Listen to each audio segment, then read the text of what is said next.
I'm Delta Work, and this is Very Delta. Today on the show, we have Vanity Halston, and we talk about Las Vegas, Palm Springs, going all around the world, and Nicolina Nut. But first, do you want to see me go off? Because I think you want to see me go off. Oh. Mom!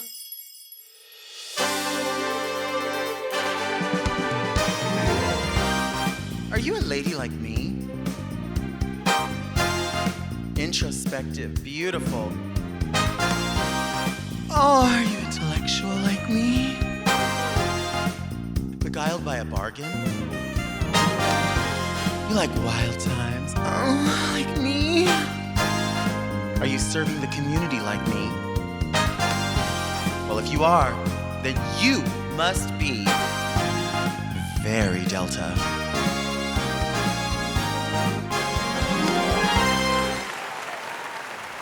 I'm Linda Tripp, and this is Very Delta, a luxury public access podcast and YouTube talk show where I look gorgeous, speak extemporaneously, and invite fascinating people to sit on the couch and get very Delta. Very Delta is for the woman who wants to know, how long have you been dressing? But first, let's get into some things that are very Delta. So it's June, we are halfway through the year, and there are still phrases that I don't understand. I'm trying to understand, I'm misinterpreting, and some that I'm ready to just get rid of. I feel like when I watch TikTok, which is where I get all of my important hard-hitting news and try to understand the pulse of the community, I hear these phrases that just leave me lost. I can't tell if I'm being supported or I'm being insulted or if I just totally missed the mark, which could be all of them. One thing that I hear over and over is, "Ooh, bitch, you ate. I saw you and you ate." And I get nervous. I get anxious because I'm like, who was watching me eat lunch? And then I realize they don't mean that. They mean like, I don't know. They mean like in a bigger sense, right? Like not that you physically ate something, but that like you just chewed up that challenge or you wore that dress like no one else could possibly wear it. You hit that head on. You said that shit with your chest. You ate. You ate it up. You left no crumbs. And listen, I mean, if I'm at a restaurant, I try not to leave crumbs. You know, I cut with my fork if it's soft enough. If I need a knife, I'll do that. But I try to, if I think it's sort of like, if I'm trepidatious, right? If I'm nervous, I'll do this, right? Just in case, ooh, excuse me. But usually I'm like, cut it. And then I like shake it a little bit, shake it off, shake it off. And then I'm like, okay, nothing's going to drop. I'm going to get that down the hatch. So I usually think I'm okay. But when I hear this, ooh, you ate, at first, I mean, I spent the past, honestly, at least the past 4 months. I'm going to say January, February, March, probably three good months thinking like, are these people talking about me? Ooh, you ate, girl, and you left no crumbs. I'm like, wow, they really think I have an appetite, don't they? Because I'm not licking the plate. Honestly, if I'm at a restaurant and I like something, listen, if I want more, I'll just order more. I'm not going to lick the plate. I'm not going to like pick the crumbs up. I'm not going to like, maybe I'll get a piece of bread, right? And I'll like sop it up. Like I'll do that. I'm going to do that depending upon where I am. But I'm not going to like use my finger to press into the crumbs and be like, oh, that was so, just order another piece, right? Just order another piece, order something else. No one's going to be surprised if I have a big appetite. No one's going to be like, I was so shocked. I saw you and you ate all your food. Well, no shit. I told you, bitch, you saw me eat. I saw her eat. She ate. Maybe that's the difference. I saw you eat is like, I saw you eat. But then like, ooh, you ate. It's different. I guess the tense matters. That's how you determine whether or not someone's insulting you or praising you. It's the tense. If they saw you eat, you got to watch it. If they say, ooh, you ate, you're doing pretty good. You're doing pretty good. Like I said, I have a big appetite for certain things, but what I don't like is this other phrase, which is big back. People are like, ooh, those are big back activities. Oh, that's going to be a big back meal. And I'm like, why big? Like, I remember once upon a time you would just be like, oh, you made a pig of yourself, right? Or, oh, that person, people would say, and I only seem to see it like thriving on social media when people go having a fat girl day or fat girl activities, fat girl cheat meal. It's usually somebody who has never had a weight issue at all and thinks like they're going to sort of diminish this behavior or elevate this behavior even by sort of laughing at this idea that like, can you imagine if I was fat? That would be so crazy. I'm going to eat this and it's going to be a one-time thing, which I praise you for. I think it's great to have absolute control over your life and your diet and all of those things. We all want control over everything, right? Not everybody does. Some people, hey, listen, I'm sedentary and fucking lazy and I'm fine with it. I mean, I'm not fine with it forever, but up to this point, I've been like, this is fine. The beach is going to get the body it's going to get. Sorry about it. However, this big back activity thing is crazy to me because they jumped all the way from like something sort of incendiary to then sort of like deciding that like they were just going to pick a body part, slightly elevate it to like some mid-range and then just be like, yeah, we've just assumed that this activity is something that's normal for you. And you have a large back. So we're just going to call you big back. And I feel like I think I have a bigger back than a medium back, but I don't have the biggest back. I have the biggest ass, right? I have a really big ass. So there's that. And I say, listen, if you're going to have a big ass, you might as well have two. You know what I mean? I did that. That's one in the front and one in the back for dancing. But this is the thing. So big back activities, where do we go from fat ass to big back? Why don't we just like, there's some other ones in my mind. Let's see. That sounds like swollen ankles activities. Hey, swollen ankles, you want to go have a swollen ankles lunch?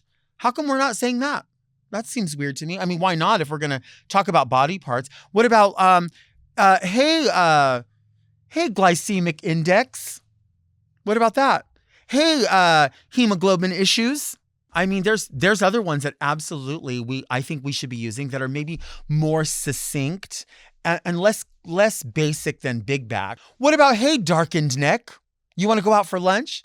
Hey, what's going on over there? Neuropathy toes. You want to go have lunch at Cheesecake Factory? We could also do shortened breath. I mean, if you're going to go that far into it and state the facts or what's happening to fat people or people who are challenged by their meal, people who ate, people who you saw eat. Oh, I saw you eat. You want to go out for another meal, shortened breath? How about that? How about some shortened breath activities?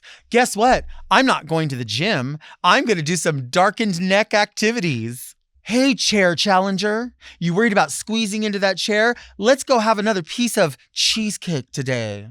I mean, I feel like these are a little more creative. I mean, let's go there, right? Nobody ever wanted to be like, back in the day, fatty 2x4, can't fit through the front door. No, go all the way with it. Go all the way with it. Hey, A1C CEO. I mean, go all the way with it. Why stop at big back? And why is it always the people who never have that fucking problem, who really have no issue with weight or anything like that? They always want to be part of it. Like they want to join in and go, oh, it'd be so funny if for a day I was fat. If for a day I went out and ate whatever I want. Imagine. And guess what? I'm not more big back. I'm more Big Mac. And I don't even fucking like a Big Mac. I actually like a quarter pounder with cheese. Actually, I could do a double quarter pounder with cheese if you really talk about it, but I kind of like them plain sometimes. You know what I mean? It's the onion in there, I think. There's so many other words that like, and phrases that there's some that I love. Like for a while I was on the thing about Riz. I couldn't understand Riz. Why would you say Riz? And then I'm like, you know what? Let people have Riz if that's what they want. Because there's plenty that I do love. You know what I love? I love Ariana Grande. And I love when Ariana Grande says, say that shit with your chest. Because that song in general is sickening, right? It's a fierce song. But that phrase in general aligns with so many things that I'm about. I'm about picking a hill and dying on that hill. If you mean something, say what you mean and mean what you fucking say. You know what I'm saying? Like nothing is really a sacrifice unless you're sacrificing something. So if you're the only person that has that opinion, but you are really steadfast about that opinion, die on that fucking hill. Say that shit with all your chest. Say that shit with your chest. And I want to say it with my chest, not with my chest. Say that shit with your chest. I want to say it. I'm with Ariana Grande on this. I want to stand on the hill. I want to fucking hold the space.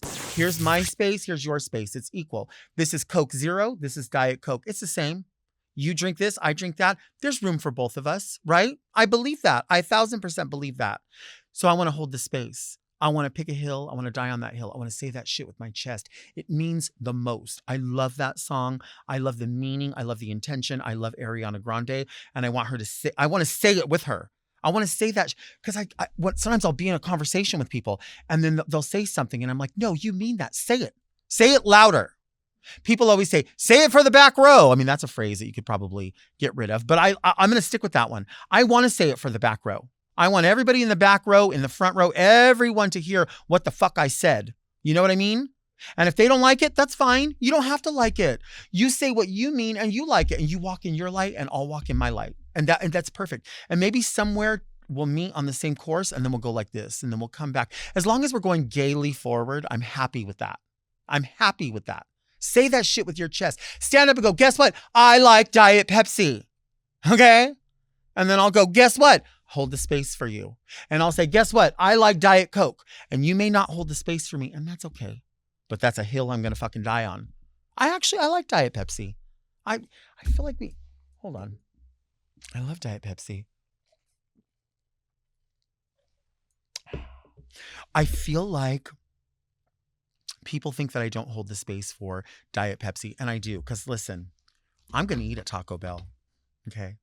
And when I go to Taco Bell, they're only going to have Diet Pepsi and I'm going to drink it. And here's my thing, as long as there's enough carbonation and sweetness, I'm cool on whatever it is. It's just that, historically, I feel like Diet Coke has had a different carbonation, the level I need. I sometimes feel uncomfortable when people are like, I did a thing. Like they try to sort of like, sorry. Like, I've talked about like when I go to a drive-thru and I'm like, sorry, can I get some ketchup? I feel like that's not saying it with your chest, right? So there are times when like I don't say it with my chest because I don't want people to shit on my food. I don't want people to spit in my drink. So I'm like, I can't say it with my chest. But in a statement to the world, I can say it with my chest. I don't like it when people go, oh, guess what? I did a thing. Stop being meek. Let people know. Guess what? I'm Tupperware salesperson of the month. That's perfect. Say it with your chest. Don't go, guess what, guys? Oh, I did a thing. Why? Why would you start that by being nervous? I mean, I'm not trying to read anybody. I don't. I don't think I read. I think I shed light. I would love for someone to win something like Drag Race or a cooking competition or a design competition or something and just come out and instead of being like, I did a thing or like, oh, I can't believe it. You believe it and we believe it. It's going to be okay. I want someone to come out and just say, I want somebody to hold their scepter, just like this Too-Faced liquid lipstick. And I want them to say, thank you for this recognition. This makes me so happy. I want to thank everyone that had a hand in this. And I want to thank myself because this proves that hard work, dedication, sophistication, the reception of love and the giving of love pays off. I'm glad I didn't take any shit from people. I'm going to continue to not take any shit. I'm going to continue to move forward happily, successfully, with love in my heart. And I hope I'm continually rewarded as I reward you. And fucking walk away. Why are you surprised? There's nothing wrong with a little humility. There's really, really not. But fake humility is the same thing as just like being rude. It's just like the same thing as being fake. Oh, I did it. I did a thing. No, you did the thing. You ate down. You ate the house down boots, and it's okay to let people know. Guess what? I know I did something good. The hard work is paying off, and I'm so fucking happy that you're here to celebrate it with me. We ate. I didn't just eat. We ate, all of us, and we're going to continue to feast. Do you want to see me take a break? Because I think you want to see me take a break.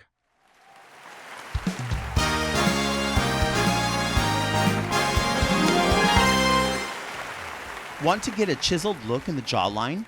Sculpt and shape your jawline with added volume from Juvederm Volux XC. Juvederm Volux XC is an injectable gel specifically designed to be robust enough to improve moderate to severe loss of jawline definition, and it is the first and only hyaluronic acid filler approved for the jawline. Add volume to your jawline for a chiseled look with Juvederm Volux XC.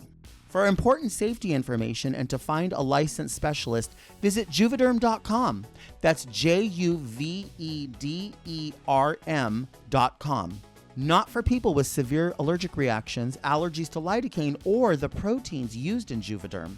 Common side effects include injection site redness, swelling, pain, tenderness, firmness, lumps, bumps, bruising, discoloration, or itching. There's a risk of unintentional injection into a blood vessel, which can cause vision abnormalities, blindness, stroke, temporary scabs, or scarring. Talk to a licensed specialist to find out if it's right for you.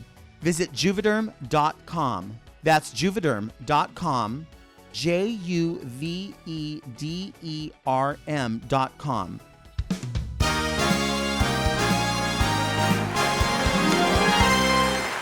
My guest today is one of my original Judys. She is a live singer who's been producing drag shows for well into 3 decades. She's also the queen of the Mustang Ranch. It's the one and only Vanity Halston. Hey, Delta, how are you? I'm so glad that you're here. I am so excited to be here with you. You know, we've never really done pageants per se. I mean, No. we dipped our toe here and there. You've judged plenty of pageants. Yes. But I do say that you are the title-holding queen of the Mustang Ranch, and not everyone knows that. Not everyone It's not an knows official that. title. Not an official title. It's a self-given title. Well, it was, but then it was, I feel like it was grandfathered in a way, Yes. not just by grandfathers, but by fathers, uncles, cousins.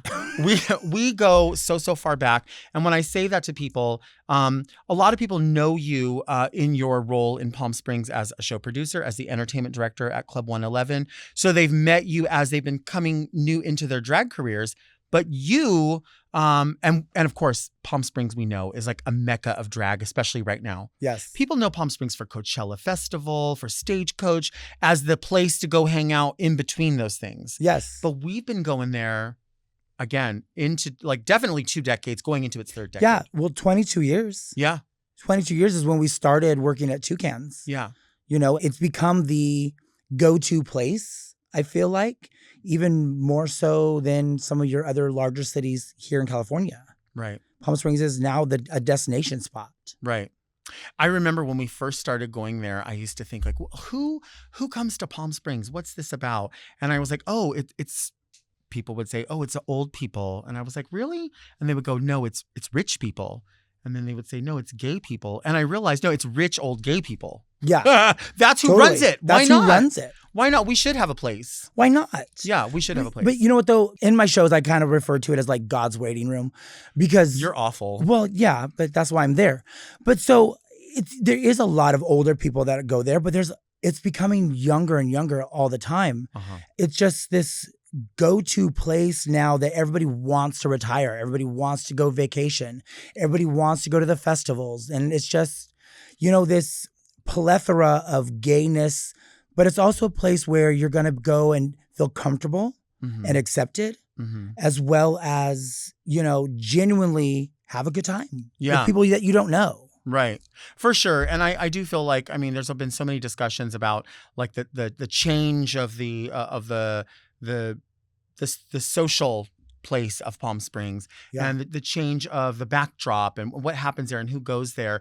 And I hold space for both of it. It's like, I love the idea that the groundwork that was laid a long time ago for drag to be so big there, now it's finally in full fucking bloom. Right next to all the cactus blossoms, there's drag queens, drag kings, drag entertainers blooming everywhere, singing live, producing shows, doing one-person shows, ensembles. I love that. Competitions like what you're doing, I would love to get into. But I also like in my mind, I'm like, I can remember just, again, 2 decades ago going there, and it was such a like, it was like an adult playground where like we didn't know, like there's something mysterious too about Palm Springs at night because there's so much uplighting and the idea of all the architecture. There's like mysterious. Some of the homes have like the high fences or the the trees and you kind of don't know what's back there. And once you do realize, you're like, whoa, I had no idea this was back here, right? Well, it's like every little nook and cranny is a different oasis. Yes. You know, and you're going to get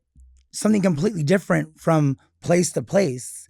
And, you know, the thing about Palm Springs is like when we first started, it's evolved so much Right. that it's people that haven't been there a long time might not enjoy it because they didn't grow with it. Right. You know, but we're very fortunate that we have grown and evolved with Palm Springs and the local, you know, other surroundings, you know, cities that we feel comfortable and we're at home there. And the people that are coming there now that have never experienced it are experiencing a brand new Palm Springs than what we experienced even 5 years ago. That's true.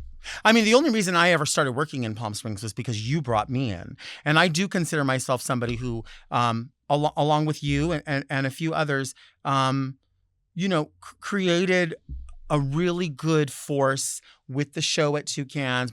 I feel like we contributed to that. We weren't the people in charge of it, but we did contribute with our consistency and I think professionalism and I think creativity. So then other people were like, we could do that too. We should have that too, because there's plenty of locations. Yeah. And I feel like there's a hunger for that. There has been a hunger, especially after the pandemic, where people want to go. So why not have all those opportunities? And that's why I say, as much as I love seeing it, I'm like, I hope everybody still respects that people live there. People have invested their money to live in the Palm Springs community. They have respect for their homes and the backdrop that they live in. And it's like, I want everyone to have that same respect that we had going into it. Yeah. But also, you know, you say something really important, which is people that sort of see it as a new chapter for Palm Springs. We have to move along with them. Yes. I mean, we have to move along with technology. With when I say young kids, I don't mean that in a disrespectful way. I mean that in fresh blood that wants what we had when we were their age. Why can't they have that and put their stamp on it in a respectful way? I would hope.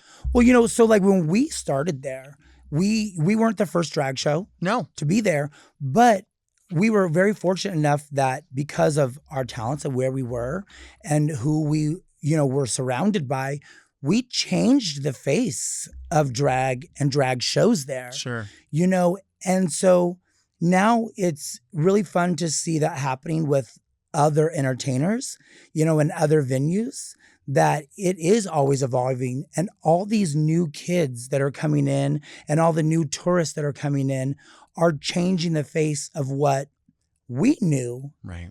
But now it's time for us to like get on board with it. You know, and be a part of it. Don't be against it. Don't be so taken back by change, but roll with it because it's going to be great. Right. As long as everybody participates and loves it. Yeah. And I think that, I mean, that goes hand in hand with what you do. One of the things that you do at 111, which is the Drag Star Challenge. Yes. So in my contest, we don't do eliminations. It's all on a point system because a lot of the contests around they eliminate their contestants. Some of them are very negative in their critiques and their responses. And it's like, why? You know, when I first started, if anybody would have spoken to me so negatively and vile, I would never have continued to do what I've done. Right. And I wouldn't be where I am now. Right. So what gives me the right to tell somebody else their art isn't valid? But maybe because of my experience, I can be like, you know what? Maybe try doing this next time. Maybe that'll make it more relatable or more readable. We're not here to cut each other down. Right. And that's a lot of the problem that a lot of queens have nowadays. They're so intimidated by their fellow castmate that it's like, I want you to feel bad because you're better than me. Right. Well, why? Well, I mean, we know that there's people out there that don't like watching somebody else walk in their own light. Sometimes building somebody's self-esteem is going to make them a better entertainer than telling them that they're no good. Right. You have to find a way to say to them, this is what you're doing that in my mind is working really, really well. Yeah. You know, we've heard from people that all drag is valid, and I believe that that's true. Yes. But I don't think that just because somebody picks something up and puts it on their head, they're like, I'm in drag now and I should be booked. I 100% need the exact same pay and respect because I told you that's my drag. Yeah. Like what you're doing is you're saying, hey, we're going to have a few different types of challenges. Yeah. So you can build a repertoire. Yeah. And you can have something to shop around and go, I have a Disney number. Well, and that's a great point, because when we first started, it was you have to have an arsenal under your belt to get bookings anywhere. Right.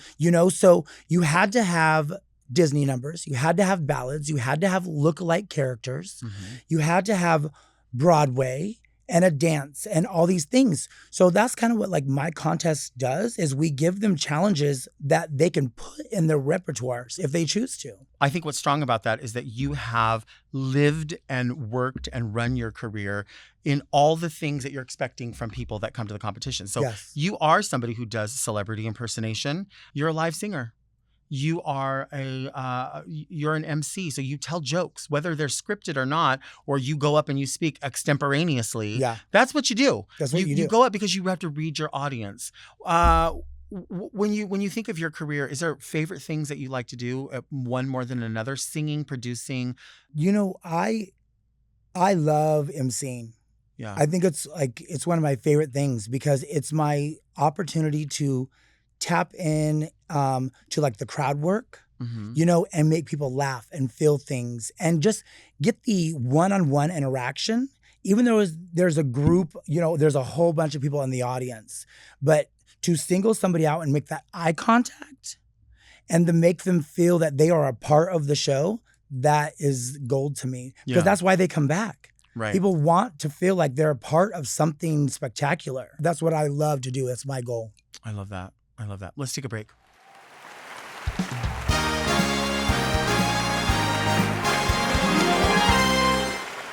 The Human Rights Campaign envisions a world where every member of the LGBTQ plus family has the freedom to live their truth without fear and with equality under the law.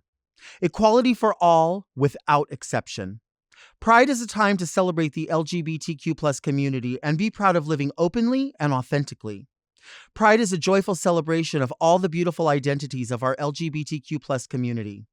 We create spaces where we can bring our whole selves to dance and march in the streets and declare, we are here, we are visible, we are proud. But this year, the HRC cannot ignore the mounting attacks against the LGBTQ plus community. Last year, for the first time in its history, the HRC declared a national state of emergency for LGBTQ plus Americans in recognition of the record-breaking number of anti-LGBTQ plus bills signed into law. This year, our rights and our lives will be on the line as anti-LGBTQ plus politicians and judges are up for election. Across the country, anti-LGBTQ plus legislators are taking their marching orders from extremist groups and are determined to tell their LGBTQ plus constituents that they should not be seen, heard, or even exist. This Pride Month, let's fight back against the hate and celebrate the LGBTQ plus community. Donate today by visiting hrc.org/givepride. Make a generous gift this Pride Month and support the LGBTQ plus community.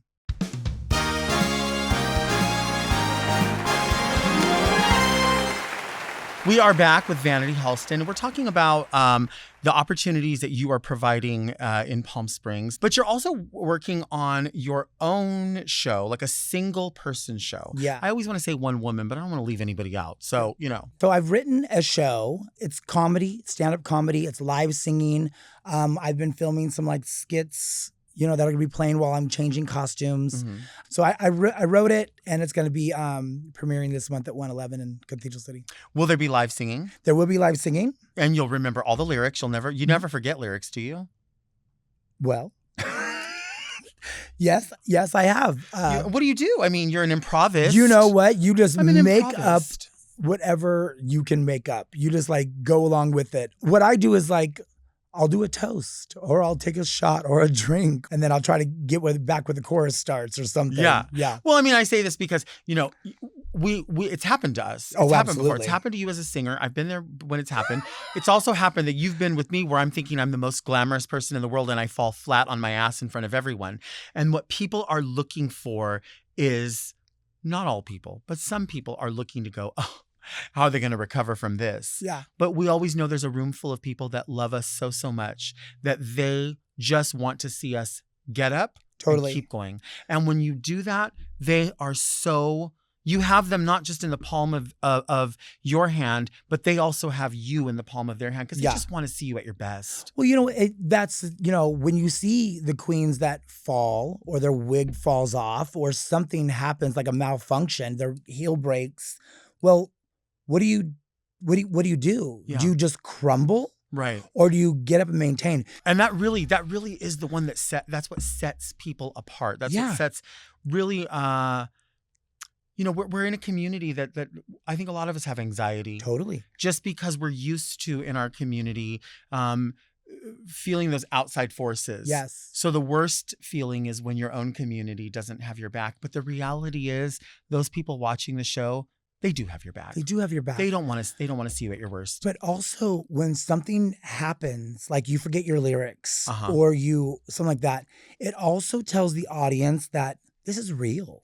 Right. This isn't, you know, you can look as glamorous as you want, but I'm still a real person and we're going to Fozzie Bear our way through this, you know, this song or this act or whatever. Right. Because, you know, it is real. It's live. It's live entertainment. When you say live, you know, it's live entertainment. I remember when we were coming up and we would go to places like Vegas to go see Lacage. That was another place that we sort of like went into a bit of uncharted territory. Yeah. When it was drag at that time, we weren't welcomed when we first got there. We weren't welcomed. No, we weren't.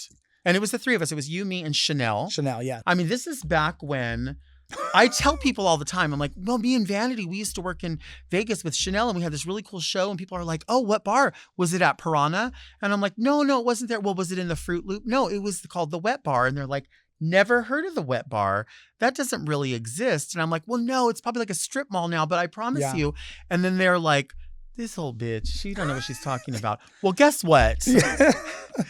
There was a time when we would have to flyer for the shows. Yeah. So we had these printed up. This was a photo shoot we had done for the actual show. Yeah. And we didn't have no kind of matching wardrobe. So we wore sheets. Literally, we're wrapped in sheets. We were wrapped in sheets. We all planted a smoky eye. This is so real. And anybody that wants to know if this really existed, it was called the Wet Bar and Cafe. In the back of this, it will tell you that on Mondays, you could get spaghetti dinner for $5.95. You could get 2-for-1 entrees on Thursday, bone-in ribeye dinners for $9.95 on Saturdays. This is fucking I can't real. believe you still have that. I actually have a couple of these. Do you? Illusions. And also at that time, I feel like everybody's show had Illusions. Like the name was Illusions. Especially in Vegas. Do you remember when we used to work at Psychedelic Show at the Tea House? Tea House, yes. And we had to go to Vegas the next day. So we fucking drove. Yeah. In Chanel's Z80 with no back seat. No back seat and 2-seater. And it was a 2-seater. And you were laying down the whole way. I did. Yeah. So like Chanel was driving. You were in the passenger seat. I had nowhere to be. So I was in the middle, had my legs over your legs. And I laid back. And the hatchback was a window. Yep. And I just looked at the stars until I fell asleep. Right. But getting to Vegas was not really, like driving there was not our only option because there was a time when we would fly every single Sunday. They would fly us out before there was, drag race opportunities or drag star competitions or anything like that. But we wanted to really feel it one time. Well, and this is prior to 9/11. It was our first time ever being offered to be flown somewhere to a show. Even though it's a 45-minute flight, we're like, oh, we're going to chew this shit up. Yeah. We're going to eat this, as we're going to eat this. And so we were like, we're going in drag. We're flying in drag. And now at this time, we were very into our velour tracksuits because we thought that we were women. And we thought we were from the Playboy Mansion. Absolutely. Juicy on the ass. So I had orange, you had hot pink. We wore clip-in ponytails. We slick our hair, clip-in ponytails. Oh my gosh. And then we have clear heels. Yes. And that's what we wore. We that's thought that what was we wore. What we else had our acrylics done. Oh. You always had French. Yes. I always had red. Yes. Or I would change it up and get airbrushes on them, or you would get airbrushes too. But you called the airline. Yes. Tell them. I was like, okay. So we're showgirls and we're flying to Vegas. And showgirls. So, but we're not going to really look like our driver's license when we go through security. So is this going to be a problem? And the airline literally goes, no, it's okay. We know it. So we'll just look out for you when you show up.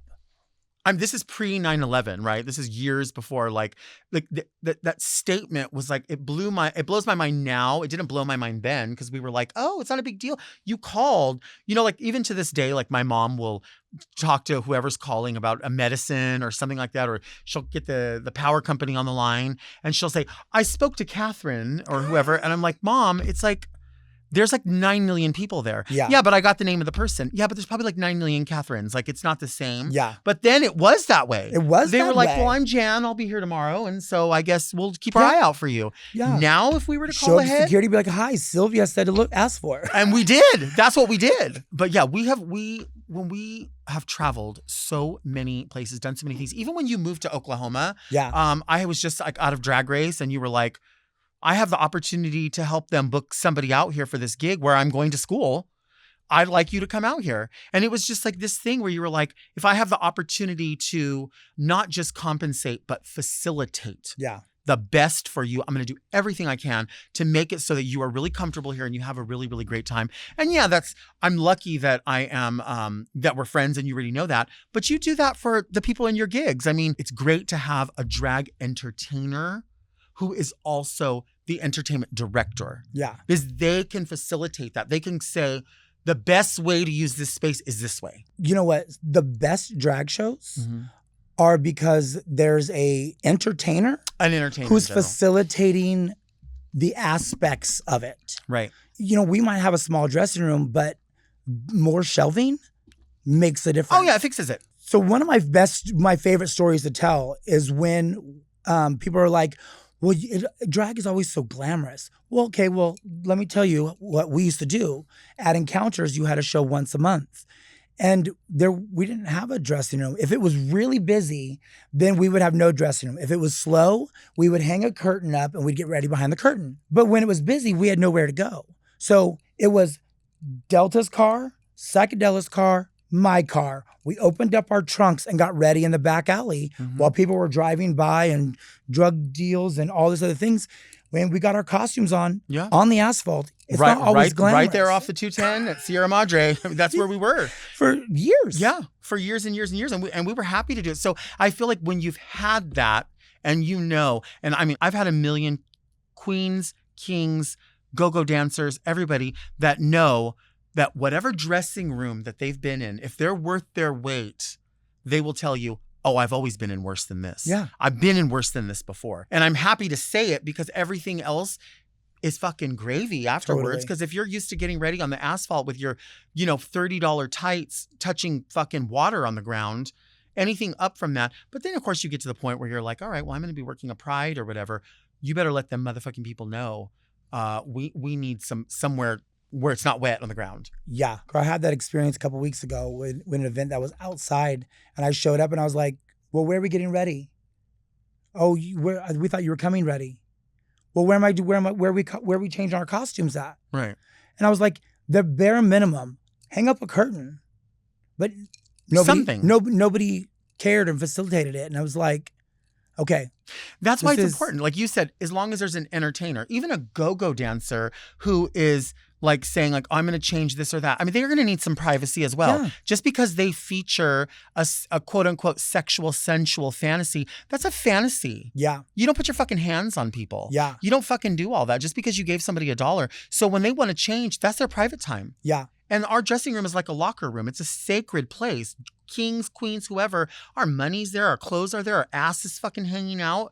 Nobody's looking at anybody being like, ooh, gross. Like, that's not the behavior in a dressing room. It's not. And if it is, it shouldn't be. When was the last time you tattooed someone? People don't know this about you.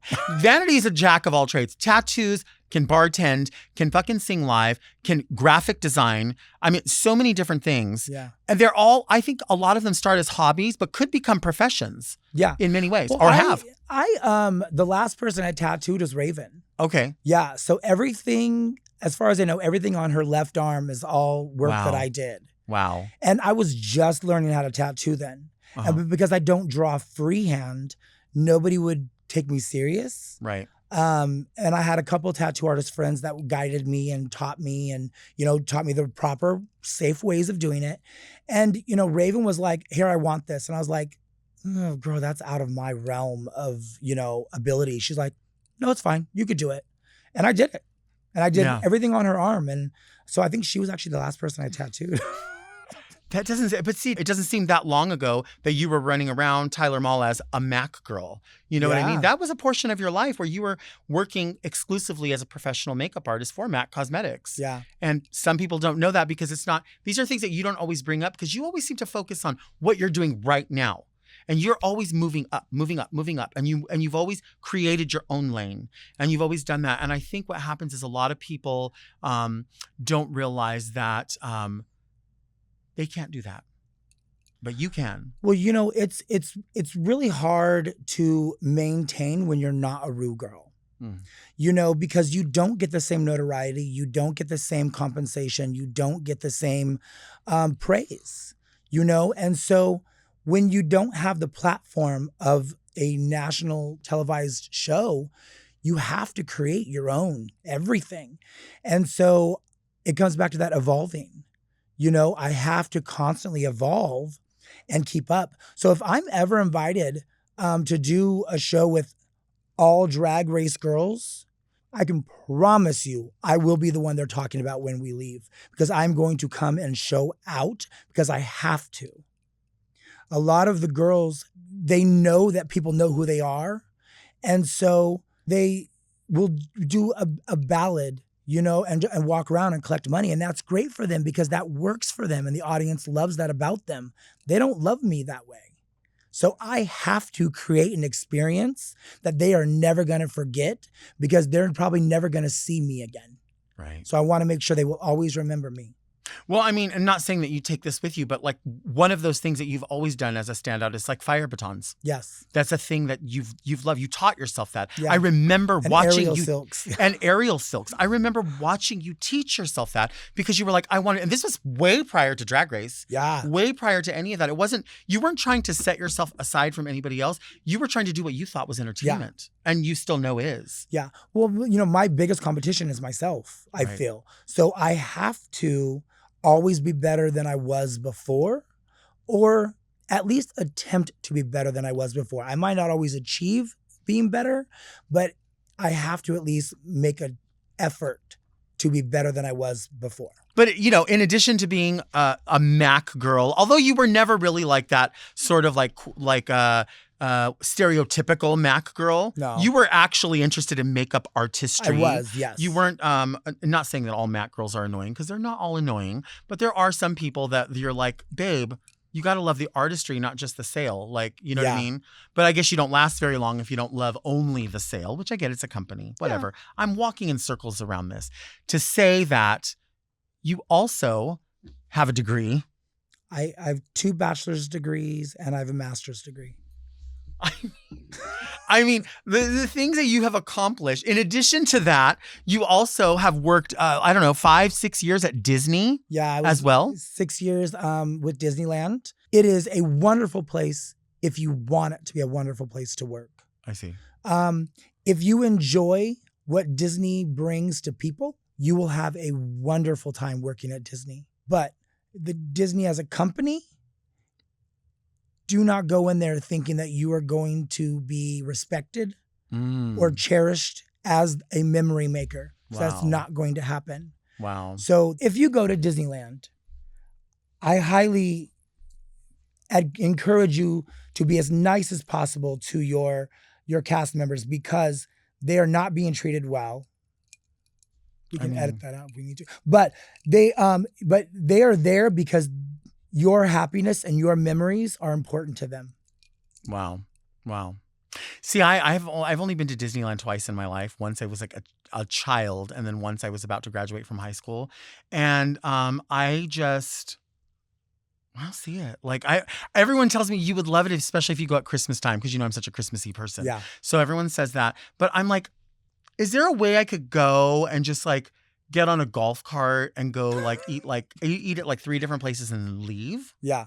I want to do that. Like I want to go, everyone says, go have the clam chowder in the bowl at such and such. Yeah. And then somebody says, go have a Dole. I've never had a Dole Whip before and everyone says I would love it. I want all those opportunities, but God, that involves like getting up and walking around. Why would I do that? When I was a lead there, because there was a lot of families that that might be their only time they're Right. ever going to make it because they've mortgaged their house for that vacation, Right. for that weekend. And when I would hear stories like that, I was in a position to make sure they had something extra. Wow. I can walk them on a ride. I can get them a free sweater. Something. Just something to make sure that their time was just as memorable because they're paying for it. I love that customer service like that. You want to be my maid? Would you be my maid? No, thank you, though. Let's take a break.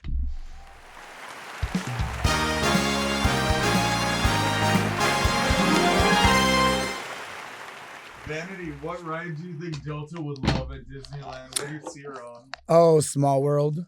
The people mover that gets you out of the fucking park. And the fucking, she wants to be on a ride that doesn't move fast and doesn't go anywhere but in a circle. Right. So Right. that's going to be Haunted Mansion, Small World. Actually, I don't even think she'll like Small World because she'll have to actually get into the boat and get out of the boat. Right, right. We are back with Vanity Halston. We're talking about all of it. This is the part of the show called Read Me Delta. Read Me Delta! People send in letters. They have questions. They have concerns. They have, they need advice. And if you do have a question, a concern, or you need advice, send your letters to readmedelta@gmail.com. We will, I won't get them all. Producer will get them all.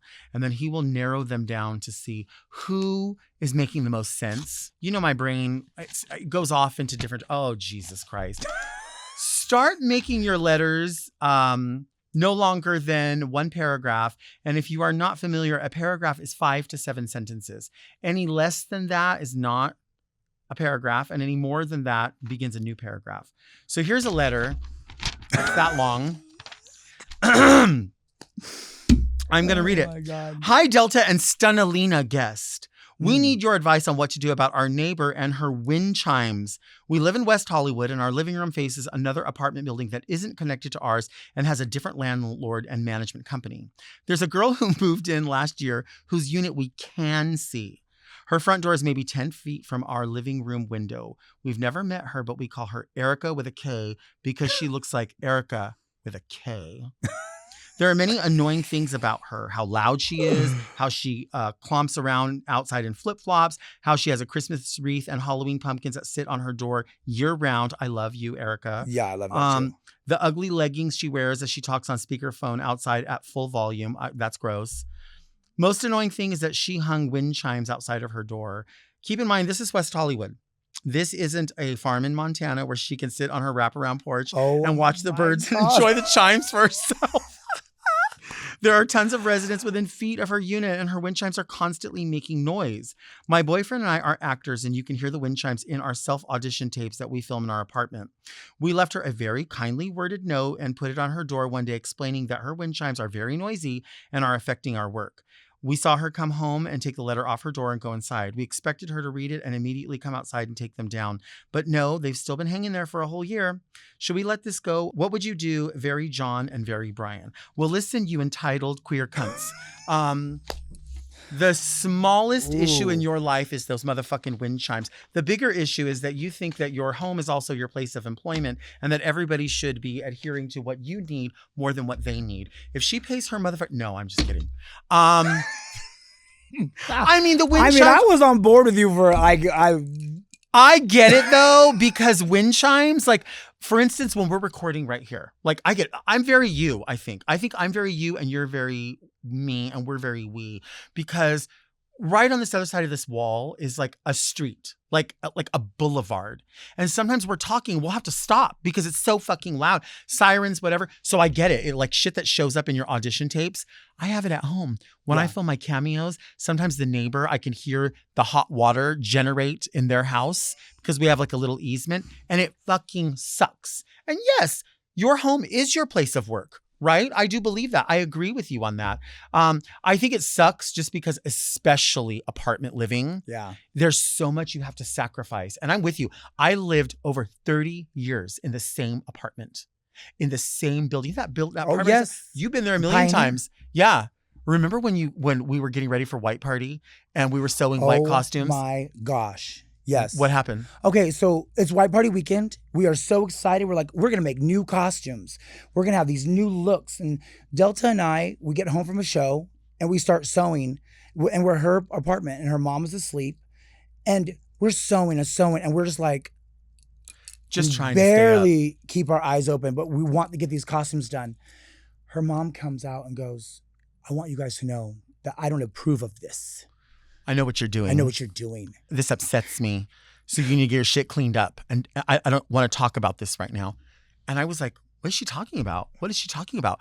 And I go into her room and I'm like, are you okay? Like what? I mean, I'm sorry we're making noise, but like, because we had on my Both machine sewing going machine. and her machine going. On a wooden table. On a wooden dining room table and white fabric everywhere. And she goes, you guys have to be on drugs. You've been up so long. And I'm like, okay, first of all, we haven't been up for days. We got up early this morning. We're sewing all day. We went to our show. We came back. We're still sewing. Yes, our eyes are red. Yes, we're tired. We're fucking exhausted. But the one thing that we've never really been, we've just never like, and we're not, hey, do what you do. But honestly, we've never really done that. We've never done that. I think the most you've ever done is like drink beer with lime in it. Like I remember that was your thing forever. I did take edibles by accident once. Right. My roommate had made peanut butter cookies. Uh-huh. And I had eaten some. And I took them in to my partner and was like, hey, he made cookies. And he takes it, he goes, how many of these did you eat? I said, 5. Oh my God. He goes, I'm pretty sure these are wheat cookies. And I was like, I know better than to eat anything baked in this house. Right. And I had like a 10-page essay due for my bachelor's degree that night. And I do not remember. But it was done in 15 minutes. It was done in 15 minutes. And I went to Cane's and I went and got some chicken strips. And one of the chicken strips I didn't eat because it looked like a rat to me. Like I was out of my mind. Yeah, I bet. I've never Again. Ever. I don't even know why we went on that tangent, but I got to tell you, you two Wind with this chimes. apartment, I get it. I do. Apartment living fucking sucks. I think something's got to give though, because it sounds like, first of all, people talking on the speakerphone all in front of you, they want you to hear their hate conversation.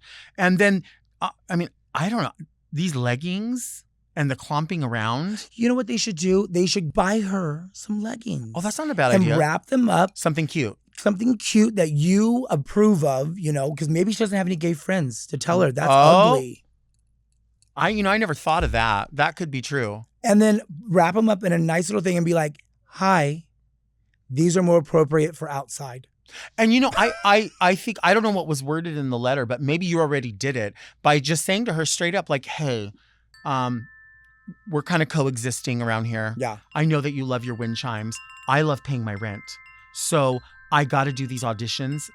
Can I kindly ask you that, like, maybe on Wednesday, can you just take them off the hook? Yeah. Like, it's just something I'm asking you as a favor, as a human. And you may have already asked her that and she's not acknowledging it. If she's not acknowledging it, you better fucking make her life miserable. Yeah. Because that's her fault. You already tried and you can only try so much. You know what I'm saying? Shit in a bag and put it on her porch. Yeah. Put it in an Amazon box. That's what you have to do. Yes. Yeah. Empty your Ship it. cat litter into an Amazon box. That's how Yeah. you got to do it. You know what? Listen, I'm so on board with you. I do think it's a little bit presumptuous for that chick, Yeah. Erica with a K, to be doing so many things. Like, I would get it if it was just like one thing and it's like, hey, you know, she lives there. But I do think, you know, we're all around. Like, it's Yeah. like somebody, how about this? It's like if somebody says, oh, I don't smoke in my apartment, and they stand right outside of your window and smoke. That's the same thing as smoking in someone's apartment. Yeah. You got to go, unfortunately, if your building is non-smoking and you don't smoke in there, you're going to have to go to the parking lot. Or you're going to have to go on the street or wherever it is. You can't just go, well, I'm technically outside. Well, yes, you technically are, but you're fucking splitting hairs. Yeah.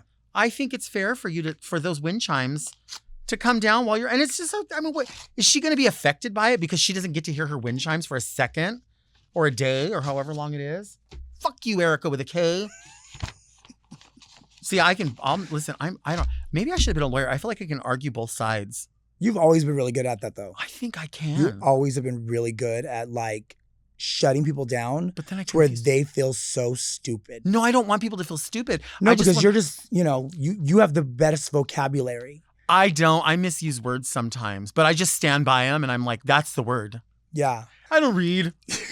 Dear Delta, an enchanting special Ooh, guest. I love that. I just watched my favorite cartoon and they referred to chocolate chip pancakes and Chardonnay as the Delta Burke breakfast.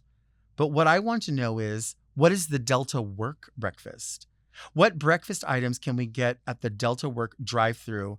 Huevo con weenie, burritos, palomas. Very sincerely, very Eric. I love this question because I do like breakfast. I'm not always up for breakfast, but I do love breakfast. What are some of your favorite breakfast foods? Like a white Zen, Moscato. For breakfast? Yeah, why not? Kick it off. Okay, and then what are you going to eat? You know what? I don't eat breakfast. Yeah. Yeah, but I mean, I'll go to like Taco Bell at like 10 a.m. and get like the Mexican pizza Yeah. and drown it in fire sauce. You like that? Absolutely. Remember when we used to go to Norm's and get Hot dog gumbo. Remember we Yeah. used to go and remember our waitress is Nicolina? Nicolina. Nicolina on Norm's on Tyler. And who was the other one? She had the grill. I don't know, but at the time the guy you were dating used to like to make up names for people that were like their Yes. porn names. Oh, yes. And there was Nicolina Nut. Nicolina Nut was her Yes. porn name. But there was also Guadalupe Gulps. Guadalupe. I forgot about Guadalupe. We used to have Gulp. we had an arsenal of names and we would think up at Norm's. Yes. But I don't ever remember you eating breakfast there. I think you would get like No, I always got the salad with blue cheese, and I Mhm. want more blue cheese than salad. right. That's just my thing. And then I wanted gumbo. Yeah. But the breakfast, I do love breakfast. I love to have 3 eggs over hard. Mhm. I want to have biscuits and gravy. Okay, yeah. I want to have bacon. Like this is like, I'm going to go off. Like you're not going to be surprised by this order because I'm sitting here right in front of you and you're looking at me, right? You didn't think I was going to order like a non-fat yogurt and half of a Fruit. pear. Yeah, that's not happening. Although I do like that. I love non-fat Greek yogurt at home so much. Like I could just eat that as a meal, but I want like 2 containers. Yeah. But I want like biscuits and gravy. I want the eggs over hard. That's my favorite way to have them. If there is a yolk anywhere fucking near me. If I'm going to eat breakfast, it's going to be at like 3 a.m. Uh-huh. and I want the yolk. Denny's had this chicken finger biscuit and gravy bowl. Ooh. And it was like biscuit and gravy and then chopped up like chicken strip with an egg on top. Baby, I'll punch a baby for it. Really? Yeah, I'd kick one.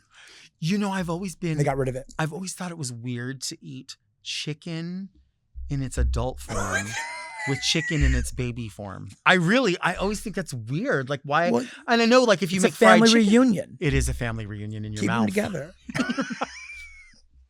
Biscuits and gravy. I want at least 4 pieces of bacon. I want 3 eggs. I might even want a bite of someone's pancakes or waffle or French toast. If I have to pick for the sweet thing, it's going to be a waffle. No, it's not. It's going to be a French toast first. Mhm. Then I'll probably go waffle, but I don't want berries and shit on it. I just want maple syrup and butter. I want all the little holes to have butter in them, all of them.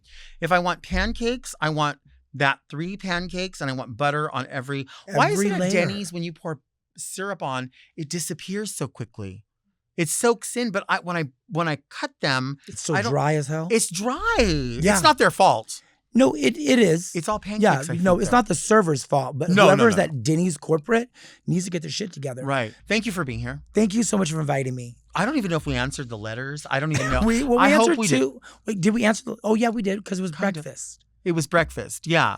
I could still make that list bigger. I really could. Thank you all so much for listening to Very Delta and watching because our show comes out every Monday. We want you to schedule it for your planned viewing and listening. We do not want you to forget. Also subscribe to Mom Podcast YouTube channel, turn on your notifications, and you'll never miss an episode. Search for Very Delta on your favorite podcast apps to listen to the audio-only version if you can't take all of this visual beauty.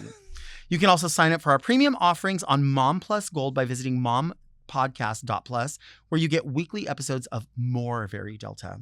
Don't forget to send all of your questions to readmedelta@gmail.com. You can follow me on Instagram at DeltaWork. And where can people follow you on social They can media? find me at Vanity Halston, like the sin, like the designer, on Vanity. Facebook, Instagram, TikTok, all that. They can follow you there. And you're going to want to follow because you're going to find out about not just this show that you've been working Yes. on that is ready to go. You can also find out about going and seeing brunches at 111. presented by Vanity Halston, night shows. Yes. You have entertainment all throughout the week, Yes. don't you? 7 nights a week. I know I've seen like the Durbans do a show there. Yes. You also have Iconic Brunch happens there, Yep. like all kinds of different things, as well as you want to see all of the new entertainers featured in the desert. So go check that out. We will be back here next week. And until then, keep things very Delta.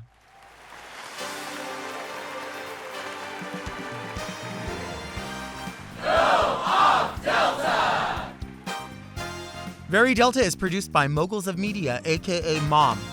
Hosted by Delta Work. Produced and edited by Doug Robertson. Technical direction by Margot Padilla. With original theme music by Will Pitts. Media and design support by Stone Cold. And set design by Eris Sevilla. Executive produced by Alaska, Willem, Big Dipper, Camille Stennis, and Joe Cilio. Recorded at Forever Dog Productions.